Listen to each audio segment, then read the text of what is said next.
Baik. Bismillahirrahmanirrahim. Assalamualaikum warahmatullahi wabarakatuh.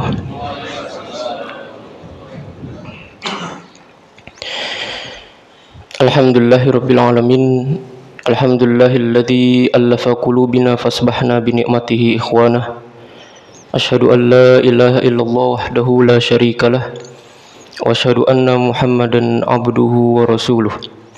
Allahumma shalli wa sallim wa barik wa an'im ala nabiyyina Muhammad wa ala alihi wa ashabihi wa man tabi'ahum bi ihsanin ila yaumiddin. Subhanaka la ilma lana illa ma 'allamtana innaka antal alimul hakim wa tub 'alaina innaka antat tawwabur rahim. Allahumma ati nufusana taqwaha wa zakkiha anta khairu man zakkaha anta waliyuha wa maulaha. Allahumma 'allimna ma yanfa'una wanfa'na bima 'allamtana wa zidna ilma.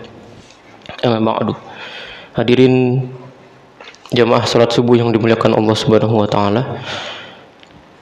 Alhamdulillah, puji syukur selalu kita aturkan, kita panjatkan kehadirat Allah Subhanahu wa taala yang dengan nikmat karunia dan rahmatnya sehingga kita masih diberikan oleh Allah Subhanahu wa taala kelapangan hati, keringanan langkah untuk bisa melakukan salah satu aktivitas yang dilakukan oleh orang-orang soleh dalam memanfaatkan waktu keberkahan mereka selama sepanjang hari. Ya, karenanya Allah Subhanahu wa taala banyak menggambarkan tentang kebiasaan seorang kaum muslimin ketika mengawali paginya itu dengan hal-hal yang diridhoi dan diberkahi oleh Allah Subhanahu wa taala. Hadirin Allah Subhanahu wa taala, ya, insyaallah kita akan mengisi waktu berkah ini ya dengan salah satu pembahasan tentang bagaimana kita menanamkan kebaikan di dalam rumah tangga kita, ya, dalam keluarga kita. Ya, tentang bagaimana kalau misalnya waktu dulu pernah kita bahas tentang bagaimana kita menyiapkan kondisi rumah kita itu sebagai surga, ya, yang dimana surga itu salah satu sifat dari surga itu adalah penuh dengan kebaikan dan penuh dengan kenyamanan. Baik, maka insyaallah kita akan melanjutkan di pembahasan tentang bagaimana kita menghadirkan suasana surga di dalam rumah tangga kita.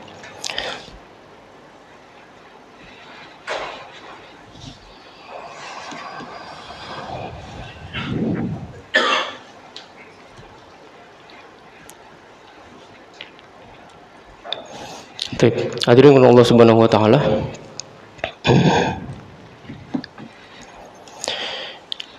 Ketika kita mengikuti pelatihan atau training, ya, semacam entrepreneur atau bagaimana cara kita menjadi pemimpin, leadership, atau pelatihan tentang pengembangan diri, ya, dan yang lainnya, maka kita itu sering sekali diajak sama motivatornya itu, ya, untuk memikirkan, merancang apa yang akan kita lakukan 5 tahun, 10 tahun lagi dan sebagainya.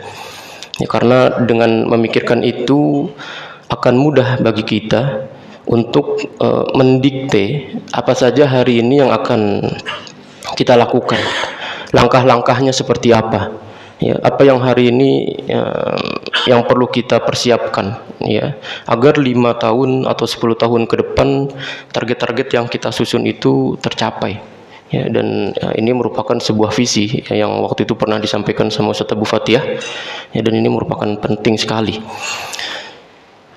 Nah, hari ini kalau kita sudah terbiasa diajari oleh trainer-trainer untuk memikirkan 5 tahun lagi, 10 tahun lagi, kita sebenarnya oleh Al-Quran sudah diajarkan metode dan cara-cara seperti itu, Pak. Ya, kita sebenarnya sudah biasa diajari oleh Al-Quran untuk berpikir jauh, ya, bahkan lebih jauh dari sekedar 5 tahun, 10 tahun, 20 tahun, ya. Kita sudah diajari oleh Allah Subhanahu wa taala dalam Al-Qur'an untuk memikirkan hidup setelah mati.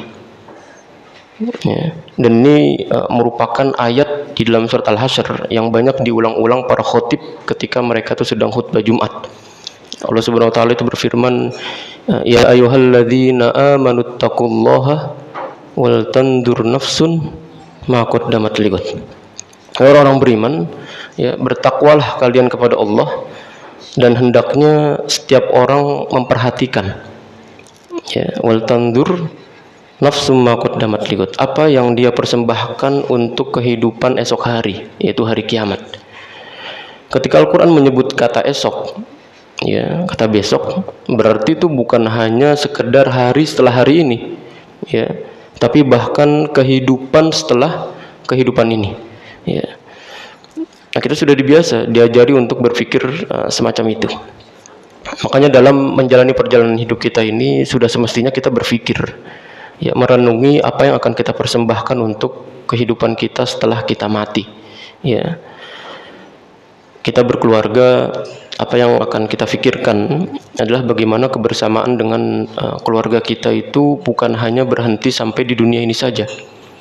Ya, makanya sampai bahkan sekolah anak-anak kita nanti di mana dan seterusnya, itu bahkan harus jelas tentang, ya, tujuan dan visi misinya. Bahkan kita diajak oleh Al-Qur'an untuk memikirkan keluarga kita itu nanti setelah datang hari kiamat kondisinya seperti apa. Ya, maka karena ini merupakan sebuah pembahasan bagi kita, ya, yang masing-masing akan berkeluarga dan sudah berkeluarga, maka kita hari ini banyak disebutkan atau banyak ditampilkan sebuah berita di media sosial tentang wafatnya anak dari Ridwan Kamil, ya, si Mas Eril. Itu tentu merupakan sebuah kondisi yang tidak biasa, ya, ketika seorang anak yang masih muda, aktif, ya, kemudian banyak dirasakan manfaatnya oleh orang-orang yang berada di sekitarnya, kemudian harus lebih dulu diangkat oleh Allah Subhanahu wa taala. Ya, ini tentu ketika penanaman, ya, nilai-nilai dan norma-norma yang dilakukan oleh seorang Ridwan Kamil kepada anaknya sampai kemudian bisa terasa sekali manfaatnya di usia muda, ini tentu, ya, bukan sebuah pelajaran atau pendidikan yang biasa, tapi bagaimana penanaman itu sampai dirasakan oleh orang lain, yang kemudian ketika anak ini meninggal, maka hampir satu Indonesia itu, ya, merasakan kehilangan, ya, walaupun memang kita juga nggak kenal-kenal banget, ya, tapi setidaknya merasakan kesedihan, empati yang dirasakan oleh Bapak Ridwan Kamil. Yang menariknya kemarin baru ditemukan, ya, karena ternyata Eril itu mau belajar ke Swiss, ya, ternyata di Swiss justru ditemukan sama orang guru SD. Ya, jadi memang keterkaitannya seperti itu, Pak. Ya, kenapa tadi kita membahas tentang kematian? Ya, itu memang kalau kita perhatian tentang apa yang terjadi, tentang fenomena yang dirasakan oleh Bapak Ridwan Kamil di usia anak yang masih muda itu, justru bisa meninggal dalam keadaan yang seperti itu. Bayangkan hampir satu Indonesia itu mendoakan itu, Pak. Ya, kalau kemudian itu tidak kita perhatikan, ya, tentang kondisi bagaimana kita mati dan keluarga kita mati, kayaknya kita akan menjadi orang yang merugi, ya. Baik, makanya Allah Subhanahu wa taala itu meminta kita untuk bagaimana melihat atau mempersiapkan kondisi keluarga kita itu nanti ketika datang hari kiamat. Apakah seperti yang Allah Subhanahu wa taala firmankan ketika Allah Subhanahu wa taala itu menyampaikan, yauma yafirul mar'u min akhihi wa ummihi wa abihi wa sahibatihi wa bani. Hari ketika di mahsyar itu orang-orang itu pada lari dari saudaranya, ya, lari dari ibu bapaknya, dari istri dan anaknya, bercerai-berai karena mereka takut kalau dimintai pertanggungjawaban oleh Allah Subhanahu wa taala. Atau apakah keluarga kita seperti yang Allah Subhanahu wa taala firmankan juga di dalam surat At-Tur, ketika Allah Subhanahu wa taala menyampaikan al-akhillau yawma idzin ba'duhum li ba'din aduun illal muttaqin. Ya, artinya orang yang saling cinta mencintai di dunia, ya, kata Khalil, al-akhilla itu jamak dari Khalil. Khalil itu gelar untuk Nabi siapa, Pak? Nabi Ibrahim, Khalil, ya. Khalilullah, Khalil Rahman, ya, gelar untuk Nabi Ibrahim. Dan kata Khalil ini derajatnya ini lebih tinggi daripada kata Habib. Ya, Khalil itu artinya kekasih, dan Habib juga artinya kekasih, Pak. Habib, ya. Tapi artinya Khalil itu merupakan kualitas cintanya itu jauh lebih kuat daripada Habib. Makanya disebutnya bukan Habibullah, tapi Khalilullah, Ibrahim alaihissalam. Karena memang sangat dekat dan sangat cintanya itu berbeda sekali. Ya. Lalu menyampaikan orang yang saling mencintai dengan kualitas cinta yang luar biasa saat di dunia, yauma idzin ba'duhum li ba'din aduun. Pada hari itu, yakni pada hari kiamat itu, masing-masing dari mereka itu akan menjadi musuh, ya, bagi saudaranya, dan begitu seterusnya, illal muttaqin, kecuali orang-orang yang bertakwa. Atau ya, kita membayangkan bahwa di akhir nanti kita akan berkumpul dengan keluarga kita bersama-sama, menikmati rindangnya naungan Allah Subhanahu wa taala dan menikmati surga bersama-sama dengan keluarga kita. Hadirin Allah Subhanahu wa taala, makanya yang begini ini, ya, Allah Subhanahu wa taala itu mengajarkan kita di dalam Al-Qur'an. Bahkan ketika kita membangun sebuah mahligai rumah tangga, maka kita akan memikirkan apa visi dari rumah tangga yang kita bangun, ya, mau di bawah kemana arah rumah tangga kita dan seterusnya. Karena hadirin Allah Subhanahu wa taala, di antara visi yang diajarkan oleh Allah Subhanahu wa taala dalam Al-Qur'an, itu yang Allah Subhanahu wa taala firmankan, walladzina amanu wattaba'athum dzurriyyatahum biimanin alhaqna bihim dzurriyyatahum wama alatnahum min amalihim min syai' kullu mri'in bima kasaba rahin. Ini dalam surat At-Tur. Ketika Allah Subhanahu wa taala menyampaikan, dan orang-orang beriman, ya, dan keiman itu kemudian diikuti oleh anak-anak keturunannya. Ya, artinya ketika bapak ibunya beriman dan anak-anaknya itu kemudian mengikuti keimanannya, maka akan kami kumpulkan keturunan-keturunan itu bersama dengan orang tuanya di surga, tanpa mengurangi balasan amal soleh yang mereka lakukan. Ya, jadi gambarannya kurang lebih, ya, kita ini orang tua melakukan amal-amal soleh, ya, lalu kita punya anak, dan anak kita itu mengikuti kita dalam keimanan. Ya, para ulama mengatakan hanya saja keimanan anak-anak kita ini tidak setinggi keimanan orang tuanya, Pak. Jadi anaknya itu dari segi iman, kualitasnya itu tidak lebih tinggi daripada orang tuanya. Orang tuanya lebih soleh, ya. Jadi ada perbedaan iman dan amal soleh. Orang tua itu lebih tinggi dari anaknya. Kita ini masuk surga karena rahmat Allah atau karena amal soleh kita, Pak? Hah? Karena rahmat Allah. Kita masuk surga itu karena rahmat Allah, ya. Tapi kita menempati surga di level keberapa? Ada di surga yang tinggi, ada yang di pertengahan, ada yang rendah, ya. Itu karena amal kita, Pak. Saya ulangi, kita masuk surga karena rahmat Allah. Tapi surga itu kan berlevel-level. Ada level 1, level yang paling tinggi, level pertengahan, level yang paling bawah. Nah, kita ada di surga level berapa? Itu tergantung dari amal perbuatan kita. Paham? Baik. Sedangkan generasi-generasi anak kita, ya, contohnya iman mereka itu tidak setinggi keimanan kita orang tuanya. Apa yang Allah Subhanahu wa taala lakukan? Alhaqna bihim dzurriyyatahum.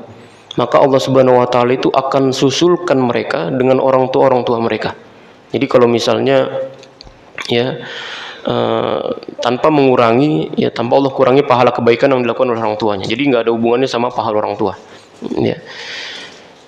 Ini misalnya anaknya itu ada di surga level 20 misalnya.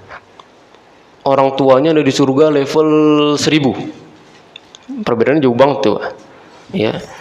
Tapi Allah Subhanahu wa taala menyampaikan alhaqna bihim dzurriyyatahum. Ya, maka Allah Subhanahu wa taala itu akan mensusulkan anak itu ke derajat orang tuanya. Taib. Ini ayat berbicara kalau orang tua imannya itu lebih tinggi daripada anaknya. Terus bagaimana kalau kebalikannya, Pak? Bagaimana kalau kebalikannya? Ya, anak yang lebih tinggi imannya daripada orang tuanya.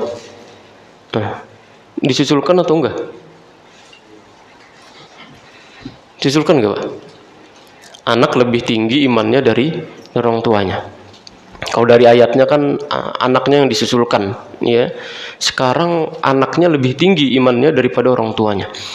Maka dalam hadis Nabi SAW itu menyampaikan bahwa orang tua pun, ya, juga diikut sertakan, artinya dikatrol oleh Allah Subhanahu Wa Taala, ya, disusulkan kepada anak yang kedudukan surganya itu jauh lebih tinggi daripada dirinya. Ya, artinya memang kita harus berpikir, ya, bagaimana kumpul itu seperti yang banyak kita sampaikan, ya, kalau lagi ngumpul, ya, semoga kumpul kita ini bukan cuma sampai di dunia, tapi bagaimana bisa sampai di akhirat, di surga. Ya, kalau kita kumpul, ya, sampai masuk surganya Allah Subhanahu Wa Taala, maka kita harus memikirkan dan kita usahakan untuk bagaimana bisa sampai terrealisasi, ya, cita-cita kita bersama.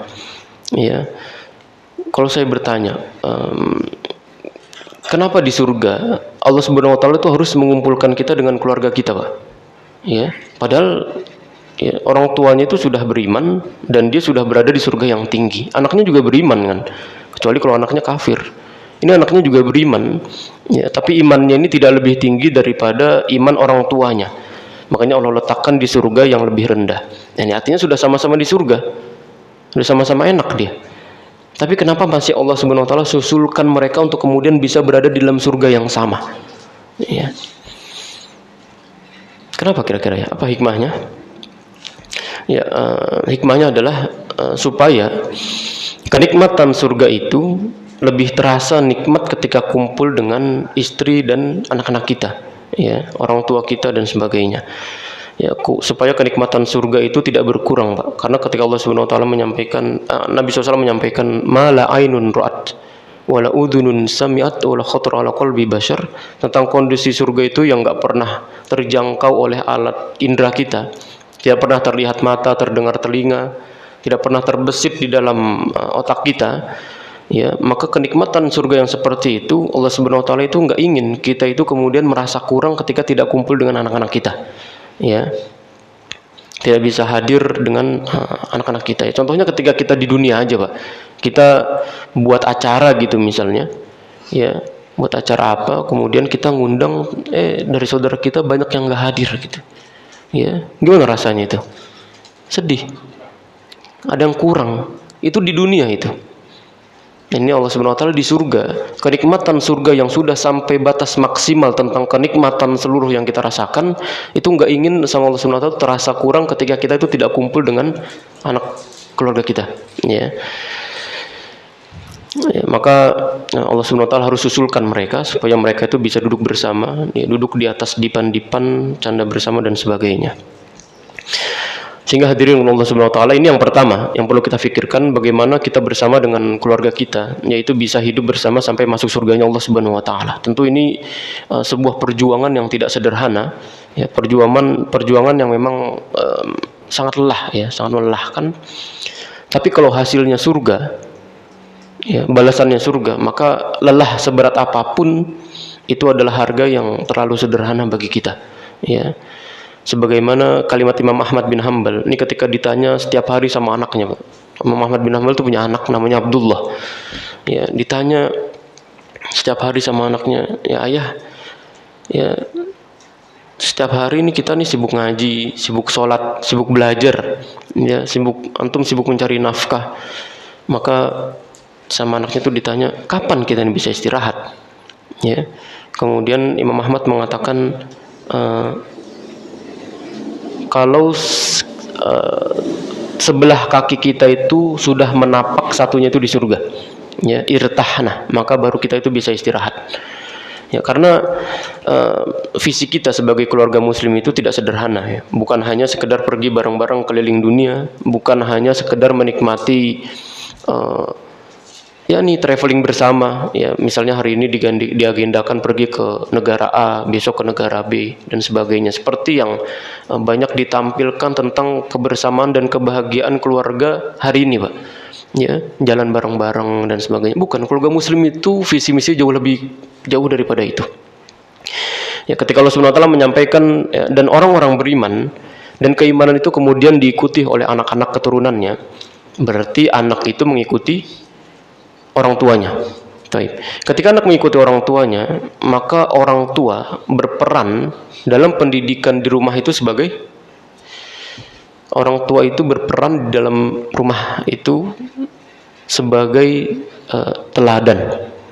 Ya, jadi kalau anak mengikuti keimanan orang tuanya, maka yang kita bayangkan adalah berarti supaya bisa tetap bersama-sama masuk ke dalam surganya Allah Subhanahu wa taala dengan generasi-generasi kita, ya adalah kita sebagai orang tua memberikan contoh teladan yang baik untuk anak-anak kita. Ya. Dan teladan ini sangat penting, bahwa ketika kita membaca teladan para nabi di dalam Al-Qur'an, karenanya Pak, ini salah satu hikmah dari Al-Quran ya. Kalau kita lihat Al-Quran, di Al-Quran itu ada banyak sekali percakapan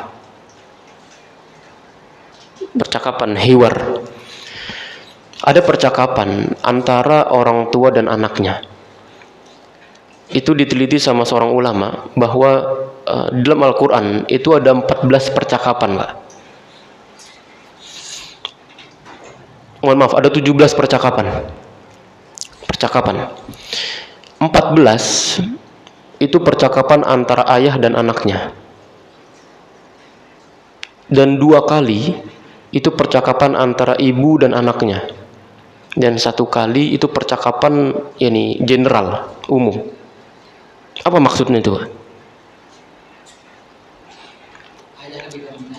Ayah lebih dominan, harus lebih banyak berbicara dengan anak-anaknya. Maka kita ngelihat di dalam Al-Quran, Allah Subhanahu wa taala itu banyak menampilkan kisah-kisah tentang Luqman yang berbicara dengan anaknya. Kisah Nabi Nuh yang berbicara tentang ya bunayyar kamana. Itu Nabi Nuh bicara sama siapa? Mana anaknya itu. Nabi Ibrahim bicara sama Ismail. Banyak Nabi Adam bicara. Itu semua laki-laki, Pak. Ya. Ada Imran apalagi berbicara juga dengan anaknya. 14 kali percakapan Allah Subhanahu wa taala tekankan di dalam Al-Qur'an kepada seorang ayah. Maka tentu kita tahu bahwa hari ini ketimpangan anak-anak kita dalam mengelola karakter, emosi dan sebagainya itu karena peran ayah itu mulai tergantikan dengan peran ibu. Jadi hari ini ya nggak salah, memang pendidikan kita pendidikan ibu. Jadi lemah, gampang baperan.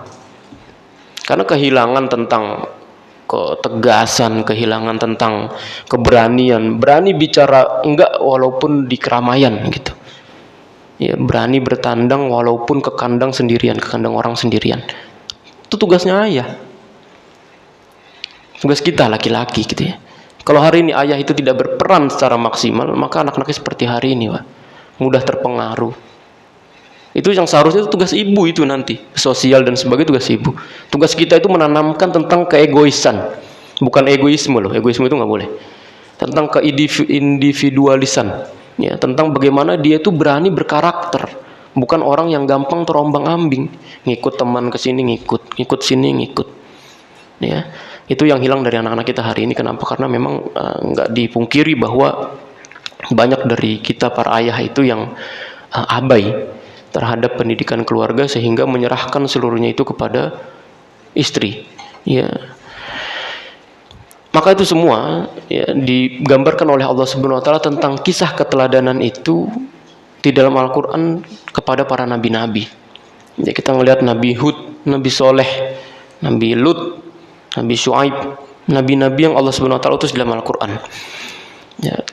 Ketika kita melihat, Pak, ketika mereka itu didustai oleh kaumnya, kemudian didakwai oleh para nabi-nabi, maka di antara alasan kaum yang mendustakan para nabi itu adalah ketika mereka itu mendapati orang tua mereka itu berbeda dengan apa yang disampaikan oleh para nabi.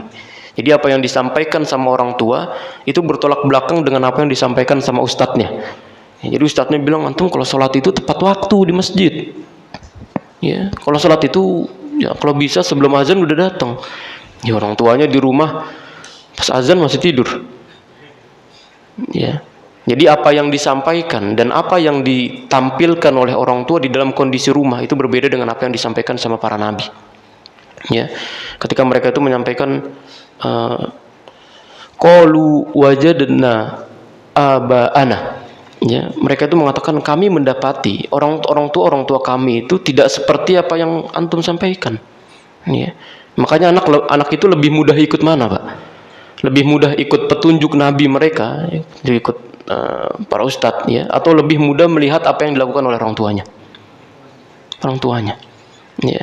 Dan ini terjadi terus menerus. Ini alasan kekufuran kaumnya Nabi Nuh alaihissalam. Dan ini juga merupakan alasan, ya, kekufuran kaumnya Nabi Hud. Ya, ini juga alasan kekufuran kaumnya Nabi Ibrahim alaihissalam. Dan bahkan ini juga alasan kekufuran umatnya Nabi Muhammad SAW. Ya, di mana apa yang disampaikan sama orang tua itu berbeda dengan apa yang disampaikan oleh nabi mereka. Jadi tidak sinkron. Maka anak itu lebih mudah untuk mengikuti orang tuanya. Sehingga bisa kita bayangkan kalau ada orang tua, ya,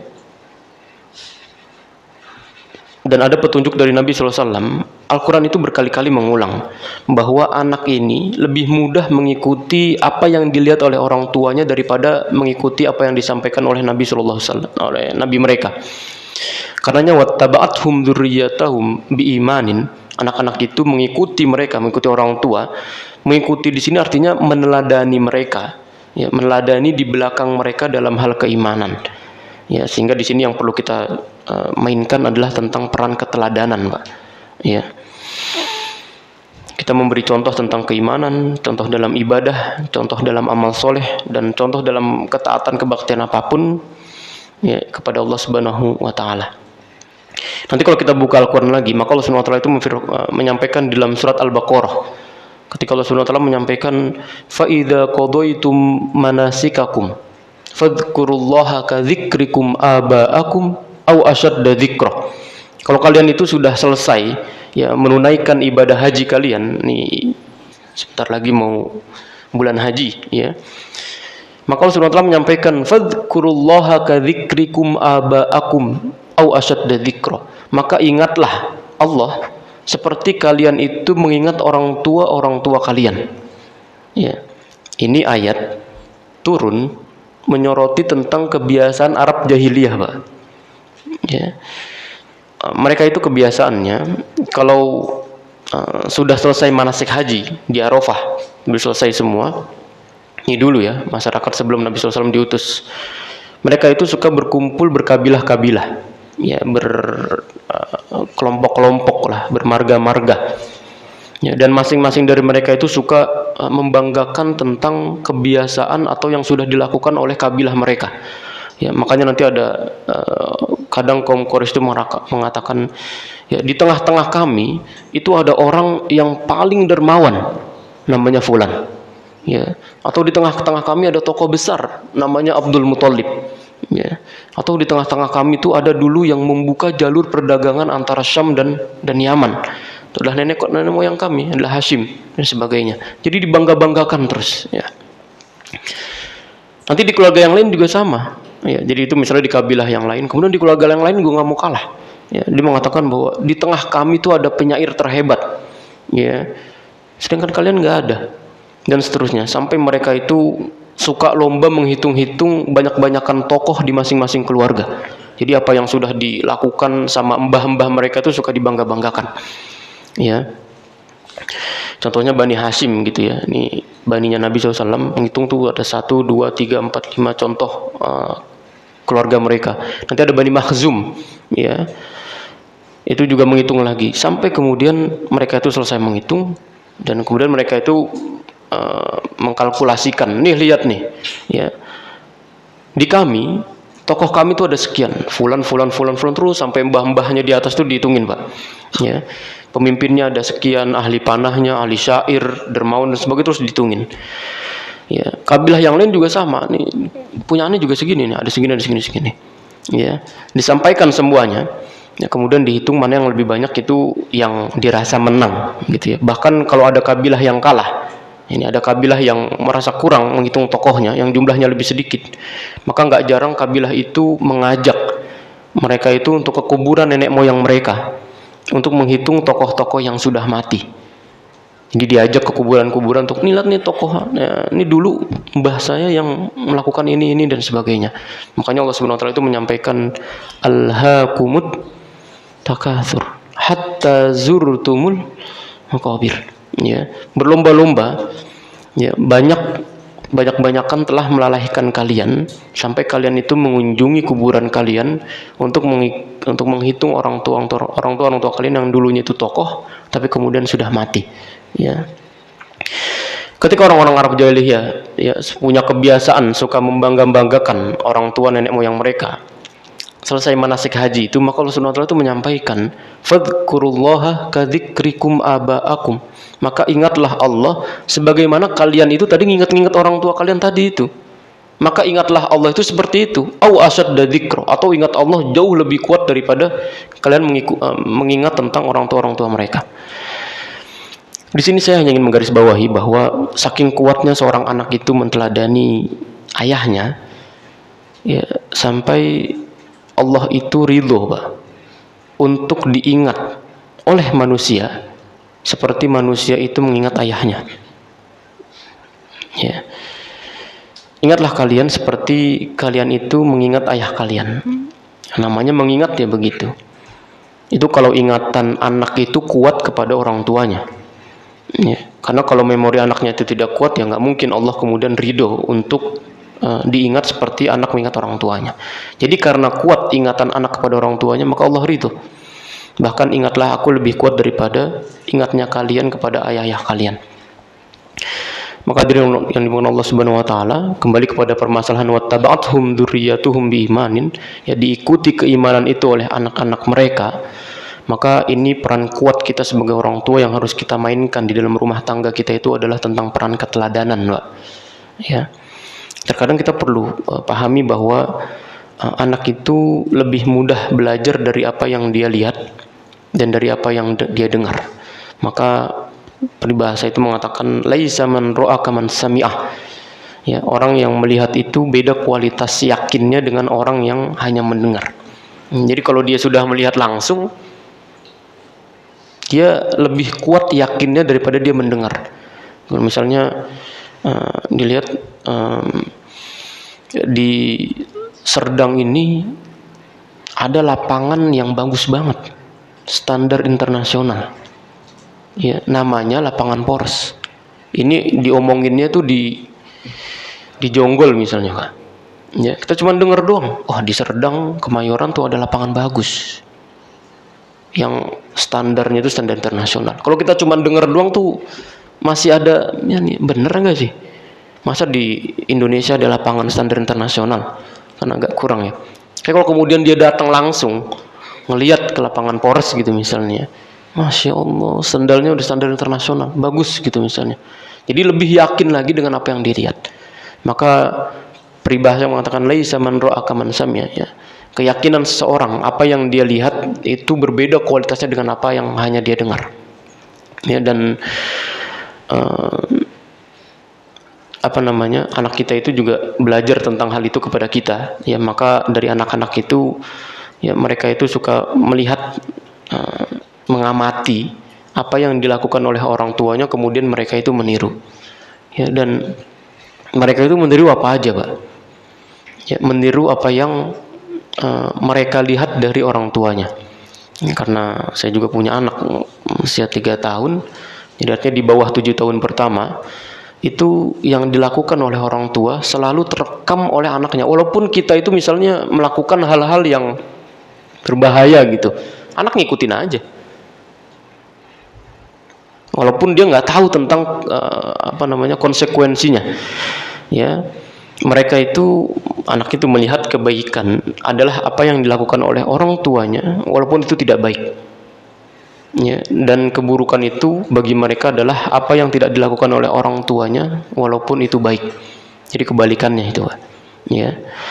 Mudah sekali mereka itu mendefinisikan tentang kebaikan, pokoknya apapun yang dilakukan sama ayahnya itu pasti baik. Simpel dia.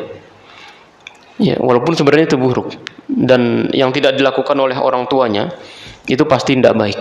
Ya, walaupun sebenarnya itu baik. Nah, itu cara anak belajar, cara anak mendefinisikan sesuatu Ya, makanya keteladanan itu penting, apalagi di usia 7 tahun pertama. Ya. Sehingga hadirin yang dimulai Allah Subhanahu wa taala, wattaba'athum dzurriyyatuhum biimanin, ya, dan anak-anak mereka yang mengikuti mereka dalam hal keimanan, itu berarti keluarga yang Allah kumpulkan bersama dengan anak-anaknya, orang tuanya ketika nanti dalam surga itu adalah orang tua yang memberikan contoh yang baik, memberikan contoh teladan yang baik tentang keimanan bagi generasi-generasinya. Ya, maka ketika saya membaca kitab At-Tahrir wa Tanwir, ya, ini ditulis oleh seorang ulama besar namanya Ibnu Ashur. Beliau ketika menafsirkan tentang surat At-Tur ayat 21 ini, ya, beliau itu mengangkat satu kisah yang luar biasa tentang perjuangan seorang ayah, ya, yang memberikan contoh kebaikan, menanamkan keimanan kepada anaknya. Dan ini kisah nyata ketika detik-detik sebelum atau detik-detik ketika Andalusia itu jatuh ke tangan Kristen Ortodoks. Ya, Andalusia hari ini ada di Spanyol dan Portugal, dan beberapa wilayah kepulauan Sesilia yang hari ini masuk ke Italia. Jadi artinya ada, ya, ini sangat luas itulah, ya, wilayah dari Andalusia. Ya, kemudian itu jatuh ke tangan Kristen Ortodoks. Itu luasnya sangat luas sekali, Pak. Hari ini itu sudah hampir menyelip 4 atau 5 negara lah hari ini Andalusia itu. Portugal, Spanyol, Kepulauan Sesilia itu hari ini masuk ke Italia. Kemudian dulu itu sudah sampai masuk ke Perancis. Ya, tapi hanya sampai di Bilatus Syuhada. Ya, di Bilatus Syuhada itu peperangan antara kaum muslimin dengan orang kafir yang pada waktu itu dipimpin sama panglima besar namanya Abdurrahman Al-Ghafiqi, ini dari Yaman. Ya, kemudian wafat orang ini di perang Bilatus Syuhada. Antum kalau masih ingat tentang peristiwa dulu di New Zealand, Pak, ingat antum yang nembakin masjid di New Zealand? Ya, itu di pistolnya itu tertulis itu Charles Martin atau siapa gitu. Nah, siapa ini Charles Martin? Charles Martin ini yang mengalahkan kaum muslimin di Bilatus Syuhada. Jadi tahu kita, Pak, susunan historisnya. Jadi di New Zealand itu kan ada orang yang membabi buta itu masuk masjid kemudian menembaki semuanya. Nah, di pistolnya itu tertulis, jadi di senapan, ya, atau apa gitu, senjata itu tertulis Charles Martin. Charles Martin itu salah seorang yang dia itu dulu itu mencoba-coba, Pak. Dulu kaum muslim itu sama sekali nggak tersentuh. Kaum muslim itu sebuah kekuatan yang luar biasa yang nggak ada orang lain itu mampu bisa mengalahkan kaum muslim. Kekuatan besar sekali mereka itu, ya. Kemudian Charles Martin ini mencoba-coba, ya, maka masa nggak bisa sih dikalahin kaum muslimin. Coba-coba, akhirnya singkat cerita itu kalah tuh kaum muslimin di perang Bilatus Syuhada itu. Jadi ketika kekuasaan di Andalusia itu ingin melebarkan sayapnya sampai ke masuk wilayah-wilayah Eropa. Jadi Eropa itu memang yang membuka itu kaum muslimin, Mbak. Ya, kalau hari ini Eropa itu membanggakan bahkan mengkerdilkan umat Islam, mereka nggak ngerti tentang sejarah. Eropa yang hari ini kita melihat gemerlap kemilau, itu dulu yang membuka peradabannya kaum muslimin. Mereka yang mengajarkan tentang peradaban dari kaum muslimin. Antum kalau tahu hari ini, salah satu yang menjadi penopang ekonomi negeri Spanyol, Pak, negara Spanyol itu, ketika jatuh Andalusia tahun 1492 ke tangan Kristen Ortodoks, mereka itu ekonominya hancur, berantakan mereka. Apa yang membangkitkan ekonomi mereka? Yang membangkitkan itu namanya minyak zaitun, Mbak. Tahu gak? Minyak zaitun. Antum hari ini ada minyak zaitun kan? Itu antum suka lihat tuh. Di bawahnya tuh tulisannya made in mana itu? Kalau tulisannya made in Spanyol, itu dari Andalusia tuh, Pak, bekas-bekasnya. Kenapa seperti itu? Loh, dulu bahwa pohon zaitun itu aslinya itu dari mana? Dari negeri Syam. Ketika kaum muslimin membuka ekspansi ke Eropa, ke Andalusia, ke Spanyol, mereka membawa apa yang ada di Syam, kemudian dimasukkan ke dalam negeri Spanyolnya. Maka hari ini ketika ada statement yang mengatakan masuknya kaum muslimin ke negeri-negeri yang mereka buka, itu seperti masuknya Israel ke Palestina, Pak. Sama gak? Beda. Israel ke Palestina tuh ngapain mereka? Ngacurin. Mereka yakni memiliki, merampok apa yang bukan hak mereka. Sedangkan kaum muslimin ketika memasuki sebuah negeri, mereka itu bukan merampok kekayaan kemudian pergi. Seperti yang dulu dilakukan sama, saya kalau cerita sama mbah-mbah itu, dulu kalau di Indonesia tuh suka ada suara sirine katanya, Pak. Nah, ini saya juga belum lahir ya. Diceritain dulu sama mbah itu. Dulu lagi zaman penjajahan Belanda itu suka ada suara sirine. Wing, wing, wing, wing. Orang-orang tuh pada masuk. Ya, pada masuk ke rumah atau ke tempat persembunyian. Ternyata nggak diserang, Pak. Justru diambilin hasil buminya, atau ya nih harta-harta itu diambilin ternyata, bukan mau diserang. Indonesia kaum muslimin ketika masuk sebuah negeri nggak menghancurkan dan merampok seperti itu. Makanya kalimatnya itu futuhat, artinya membuka, bukan menjajah. Ya, itu istilah kaum muslimin, Pak. Ketika antum nggak pernah mendengar, kalau kita baca sejarah tentang kaum muslimin, nggak pernah namanya kaum muslimin menjajah Persia gitu misalnya, nggak pernah.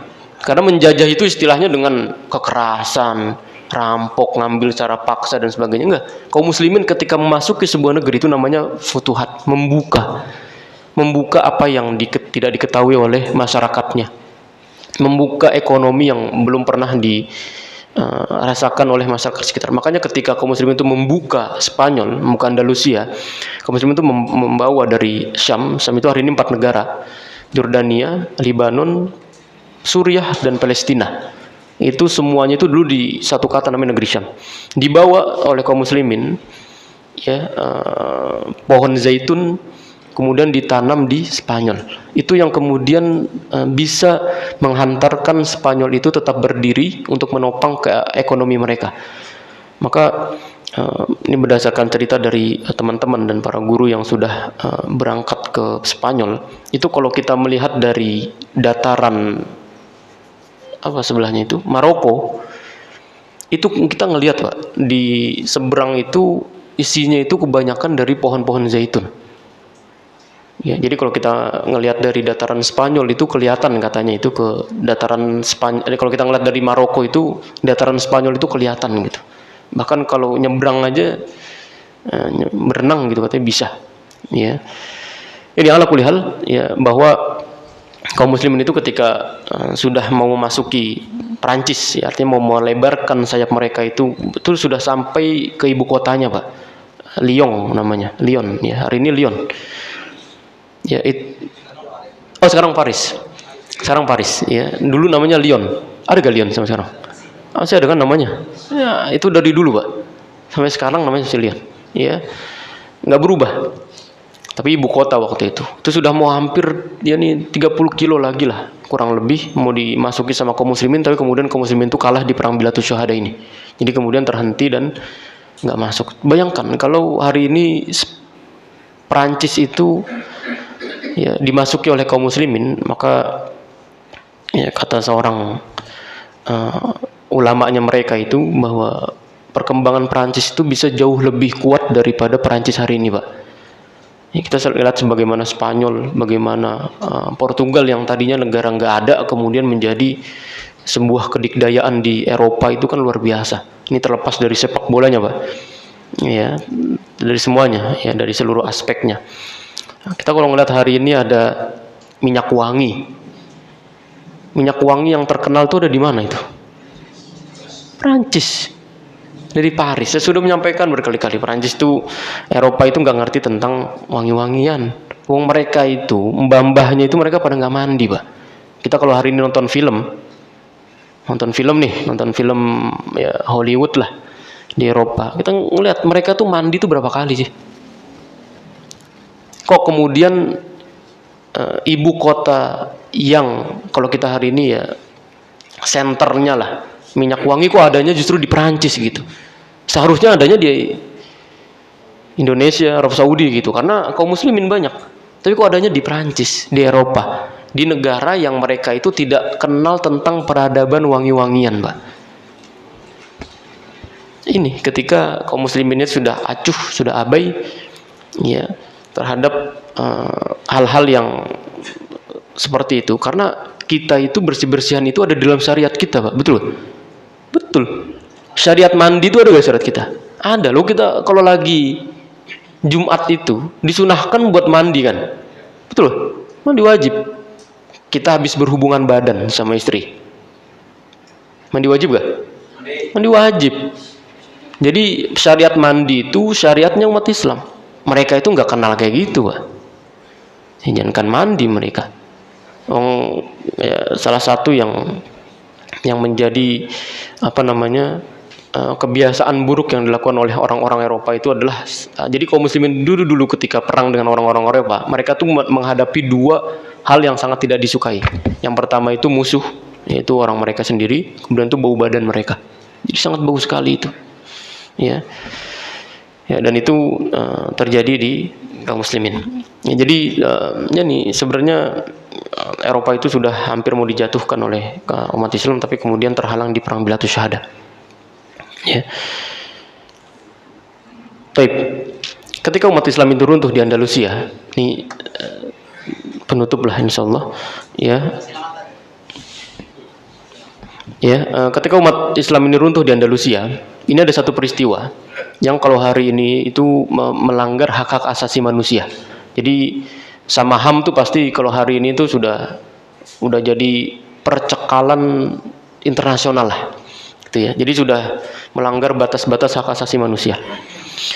Ya, mereka itu menyebutnya dengan mahkamatut taftish.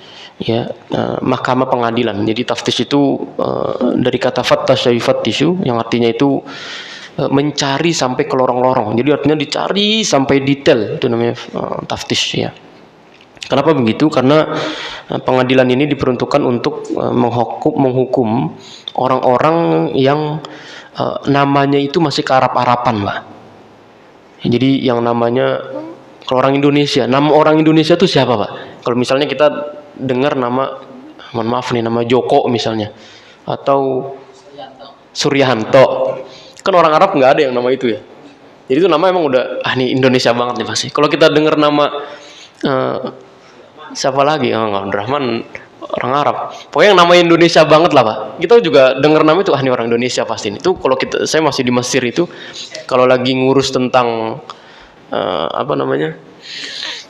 paspor ya, pengurusan paspor pelajar itu kan suruh ngantri.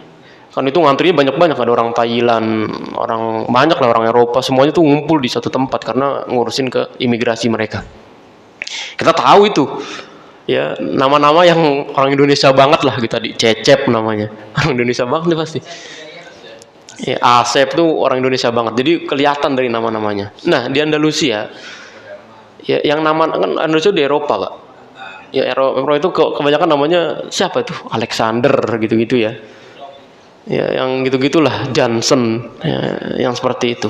Nah, nama-nama yang sudah berkembang itu, kalau kemudian mereka itu mendapati ada nama-nama yang terselip nama Arab, misalnya Alexander Muhammad, misalnya, wah ada Muhammadnya nih pasti nih. Ya, ini pasti orang otomatis masuk ke mahkamah taftish tadi itu, Pak. Ya, jadi kalau dia tuh ngelihat, ini orang namanya masih karap-karapan, atau agamanya Islam, atau kemudian ada syiar-syiar agama Islam, yakni ada kaligrafi Arab atau Al-Quran atau syiar-syiar yang lain lah yang memperlihatkan bahwa dia ini orang Islam. Ya, itu maka dicari sama pemerintah Spanyol pada waktu itu. Ya, jadi setiap rumah itu dicek nama-nama itu. Mereka tuh punya datanya itu, Pak. Ya, kalau namanya itu bukan nama baptisan, ya maka kemudian diambil orang itu, kemudian disiksa, direbus, ya antum melihat sendiri nanti di Google, itu ada tulis aja mahkamah taftish, ya. Cari gambarnya, antum bisa melihat bagaimana orang-orang Nasrani dulu ketika menguasai Spanyol menghukum umat Islam. Itu pilihannya itu cuma dua, Pak. Ya.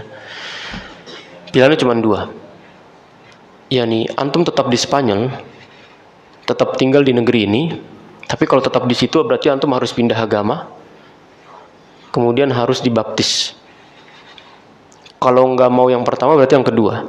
Yang kedua itu antum keluar dari Spanyol, ya, yang itu pun nggak mudah, dan artinya ketika kita keluar dari Spanyol pun ada kemungkinan untuk lebih dibunuh gitu ya. Itu namanya mahkamah taftish, ya. Dan itu di undang-undangnya atau peraturan-peraturannya, aturan-aturannya itu dibuat oleh ya parlemennya Spanyol pada waktu itulah, pemerintah Spanyol pada waktu itu. Itu kalau ngeliat gambarnya ngeri itu, Pak. Ya, ada ya dulu tempat duduknya itu seperti ini, ya, tapi kemudian dia bukan disetrum, Mbak. Disetrum masih biasalah, dia bukan paku ya, tapi seperti ujung pisau. Kalau paku masih biasa lah ya. Tapi kalau ujung pisau tuh udah lancip tuh semuanya itu. Di belakang sini ada sampai kepala itu. Kemudian di tempat yang buat duduknya dan sebagainya itu udah ikat seperti ini. Ya itu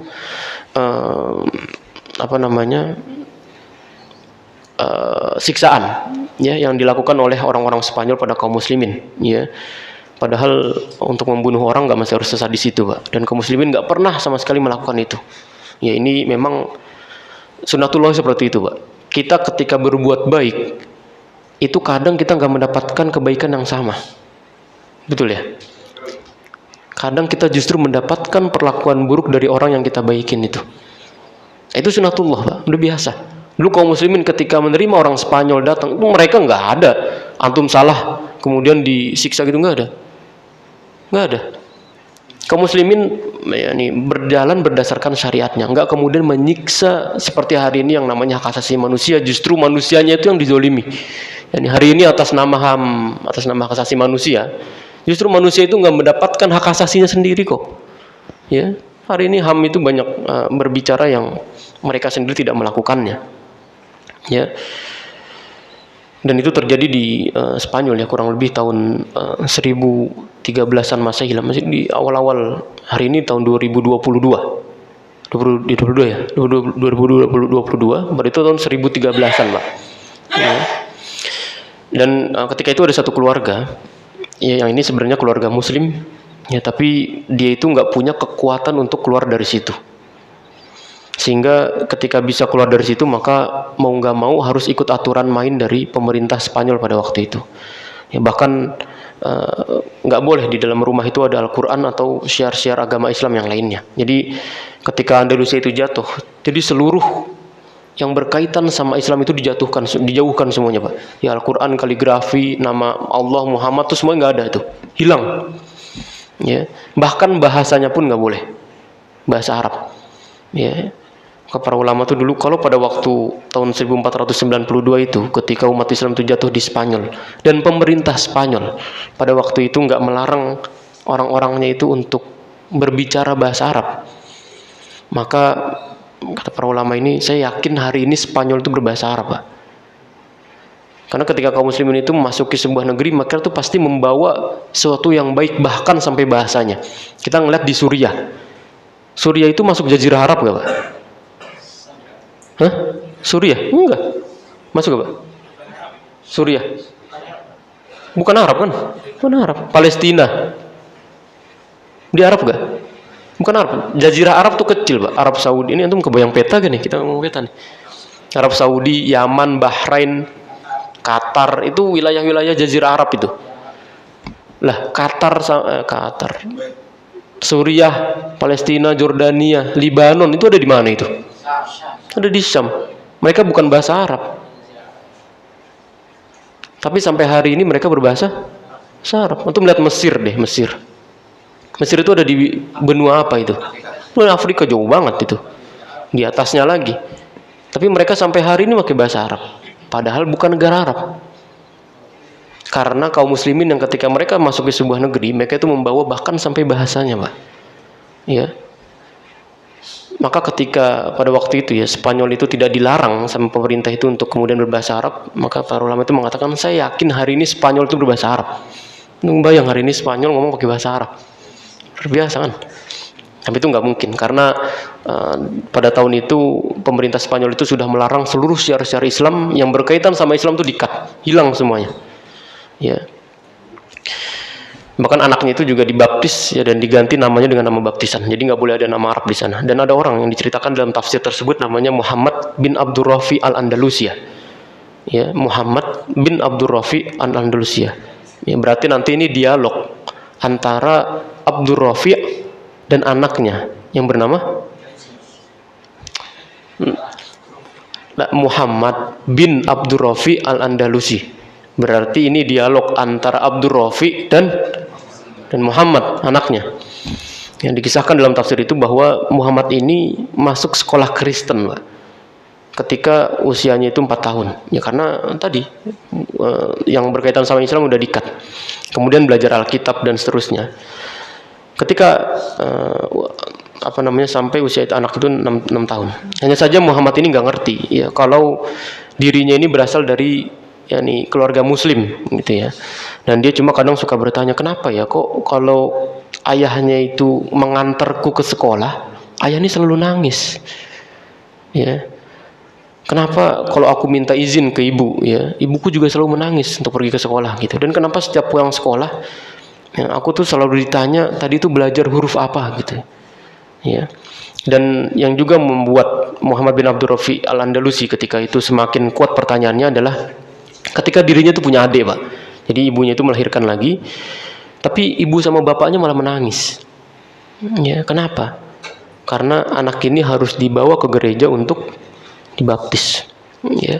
Dan lebih bertanya-tanya lagi ketika ayahnya Abdurrafi al-Andalusi itu menyediakan ruang. Jadi di rumahnya itu ada ruang yang paling ujung, yang itu nggak boleh ada satupun orang yang masuk ke situ, bahkan istri dan anak-anaknya pun nggak boleh. Jadi dibuat semacam ini ruangan rahasia gitulah di ujung rumahnya itu, nggak boleh ada yang tahu, nggak boleh ada yang masuk ya.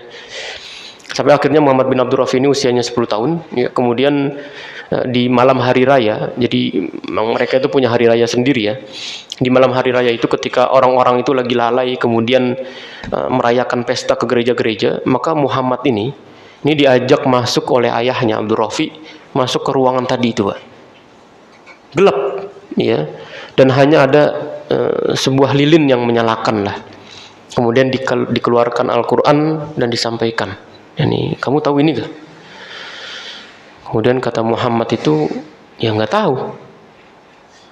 Kemudian ayahnya itu mengatakan ini adalah kalamullah, firman Allah Subhanahu Wa Taala. Kemudian Muhammad bin Abdurrafi itu mengatakan berarti ini adalah kitab, karena dia mempelajari Alkitab. Dia tahu bahwa kalamullah itu adalah Alkitab. Padahal yang dimaksud dengan kalamullah di sini adalah Al-Quran. Ini karena yang dia pahami selama 10 tahun dia belajar agama Nasrani, ya padahal orang tuanya itu adalah agama Muslim. Kondisi darurat. Kemudian ayah itu mengatakan, bukan nak, ini adalah Al-Quran. Kitabnya umat Islam yang Tuhannya adalah Allah. Lam yalid walam yulad walam yakul lahu kufuwan ahad. Yang Allah tidak memiliki anak dan juga bukan anak. Dan tidak ada satupun yang sekufu menjadi tandingan Allah Subhanahu Wa Taala. Hanya saja yang perlu kamu tahu, jangan sampai kamu ceritakan kalau antum ini orang Arab, ya, dan kita ini adalah orang Islam. Karena dinding-dinding kita ini punya kuping dan punya mulut, paham nggak, Pak? Ya. Kalau dinding ini mengabarkan apa yang kita bicarakan malam ini, maka pasti nyawa ayahmu dan ibumu pasti akan hilang, melayang. Yang kamu harus janji dulu ya, jangan ceritakan kepada siapa-siapa. Termasuk ibumu, apalagi teman-temanmu. Ibunya aja nggak boleh, apalagi teman-teman. Tapi setelah berjanji itu, kemudian keluar dari pertemuan itu, besok-besoknya tuh ayahnya itu meminta ibunya itu untuk mengetes apakah dia ini membocorkan rahasia atau tidak. Jadi begitu ditanya, maka dia ini tidak mengabarkan sedikit pun tentang apa yang dia bicarakan dengan ayahnya pada malam itu. Ya. Dan ayahnya baru paham kalau memang anaknya ini Muhammad bin Abdurrafi sudah siap untuk belajar Islam karena mampu menjaga amanah dan menyembunyikan berita, dan itu usia 10 tahun, Mbak. Diajari Islam, diajari ibadah, diajari Al-Quran pada waktu itu, diajari hadis, fikih, karena memang bapaknya ini seorang ulama besar. Abdul Rafiq Al-Andalusi itu seorang ulama besar. Antum nanti bisa ngecek sendiri. Ya, setelah cukup mengajari anak-anak tentang ilmu, maka di suatu malam pamannya ini, berarti saudara dari ayahnya itu datang ke rumahnya Abdul Rafiq. Ya, berkata kepada anaknya itu Muhammad itu bilang bahwa bapaknya ini bilang ke anaknya, sekarang kamu harus ngikut pamanmu, harus ikut ommu. Jadi apapun yang dibilang sama om, antum ikutin. Ya, nggak usah ngebantah. Akhirnya malam itu dibawa oleh pamannya. Ya, dibawa sama omnya itu untuk keluar. Ya, dan Muhammad bin Abdul Rafiq ketika diajak itu dia ingin ngajak orang tuanya. Ibu bapaknya itu pengen diajak juga. Tapi kemudian omnya ini mengatakan bahwa ayahmu sudah menyuruhmu untuk mentaatiku apa yang aku perintahkan. Ya, dan ketahuilah bahwa sungguhnya malam hari ini ayah dan ibumu sedang menikmati syahidnya di mahkamah taftish. Ya, jadi ya nih singkat ceritanya dia ketahuan bahwa kemudian dia itu tertangkap sama pemerintah di Spanyol pada waktu itu, kemudian dia mendapatkan siksaannya di mahkamah taftish. Dia ingin menyelamati anaknya, Pak. Baik. Kemudian Muhammad bin Abdul Rafiq ini keluar bersama pamannya dari Spanyol. Ya, nyebrang, itu ada sebuah selat hari ini di Spanyol itu namanya Selat Gibraltar. Ya, itu selat yang sebelahnya itu di negara Maroko lah. Kemudian berjalan terus sampai ke arah timur, sampai kemudian mereka tuh di negara Tunisia. Ya, dan di Tunisia itulah kemudian Muhammad Abdul Rafiq itu memperdalam agama Islamnya sampai kemudian menjadi ulama besar yang namanya itu Muhammad bin Abdul Rafiq Al-Andalusi. Itu ulama besar sekali dalam sejarah peradaban Islam yang punya beberapa kitab dan karya-karya. Dari kisah ini saya cuma ingin menyampaikan ya, adanya sebuah perjuangan orang tua dari Muhammad bin Abdul Rafiq ini ya untuk mewariskan keimanan itu kepada anaknya, Pak. Ya. Karena ya, hanya dengan keimanan anaknya itu, maka seperti apapun amal dirinya, amal solehnya di dunia ini, tapi yang jelas kalau anaknya itu beriman, jaminan nanti akan kumpul bersama di surga itu akan terasa lebih besar. Ya, makanya ini sebuah pelajaran yang mahal yang harus kita renungkan tentang keluarga muslim hari ini, bahwa bagaimana kita bisa men-setting pasangan kita dan anak-anak kita itu untuk bisa bersama-sama menuju surga. Ya, dan ini sebuah visi dan misi yang sangat luar biasa yang harus kita lakukan bersama-sama sehingga kemudian kita itu bisa berkumpul bersama-sama dalam surga. Wallahu a'lam bishawab. Ya, mohon maaf kalau sampai kelewatan. Aku qouli hadza wa astaghfirullah li wa lakum. Subhanakallahumma wa bihamdika asyhadu an la ilaha illa anta astaghfiruka wa atubu ilaik. Assalamualaikum warahmatullahi wabarakatuh. Waalaikumsalam warahmatullahi wabarakatuh.